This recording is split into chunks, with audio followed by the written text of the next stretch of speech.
L'épisode du jour, c'est choisir sa pompe à pied. Et oui, toutes les pompes à pied n'ont pas la même fonction. Et selon vos besoins, il va falloir choisir la bonne pompe. Alors pour mes mots, une pompe à pied est adaptée pour faire la pression des pneus. N'allez pas, sous prétexte que c'est une pompe haute pression, faire la pression des suspensions avec celle-ci. Pour les fourches et amortisseurs, il existe des pompes spécifiques. Celles-ci sont beaucoup plus précises, beaucoup plus haute pression. Elles disposent souvent d'un embout anti-perte d'air et ont un mano soit classique à aiguille, plus ou moins précis. En tout cas, la lecture est de l'ordre du pifomètre, ou alors un mano digital pour un maximum de précision. On reviendra sur ces types de pompes et sur comment les utiliser dans un épisode dédié au réglage des suspensions.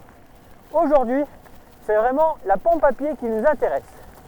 Donc, selon ce que vous allez vouloir gonfler, un vélo de route, là, il vous faudra une pompe haute pression qui montera à 12 ou 16 bars pour pouvoir mettre 7 ou 8 bars dans vos pneus pour pouvoir taquiner le tarmac.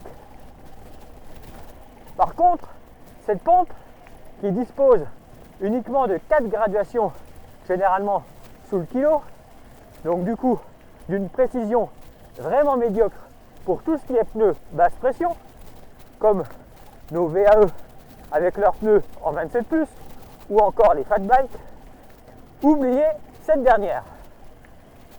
Non, pour vos VTTAE en basse pression en 27,5, il vous faut une pompe au volume, basse pression, qui elle plafonnera à 5 ou 6 bars, mais ce qui vous intéresse, c'est la précision aux alentours du kilo, ou on va dire jusqu'à 2 kg, au-dessus, on s'en fiche.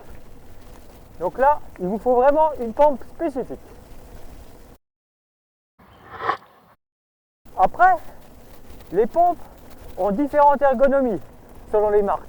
Donc là, à vous de faire votre choix selon votre taille, vos envies, vos goûts et vos couleurs. Un petit détail qui mérite toute votre attention, c'est le type d'embout. Certaines proposent des têtes à reconnaissance, on va dire automatique, Presta ou Schrader. D'autres, par contre, font que l'un ou que l'autre. Parfois, il faut mettre un embout, plus ou moins pratique. Et certaines ont une tête automatique. Et là, en termes de clipsage, ça c'est vraiment pratique. Pour tout ce qui est clipsage de tubeless, c'est vraiment pas un souci. N'importe quelle pompe à pied fonctionnera. C'est plus dans la technique et la méthodologie de gonfler un pneu tubeless. On n'a jamais vu un garagiste monter un pneu de voiture sans démonter la valve. Et mon vélo c'est pareil.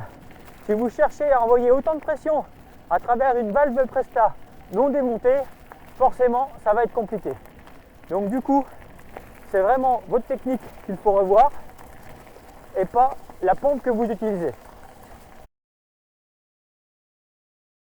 Voilà, maintenant vous savez tout sur les pompes à pied.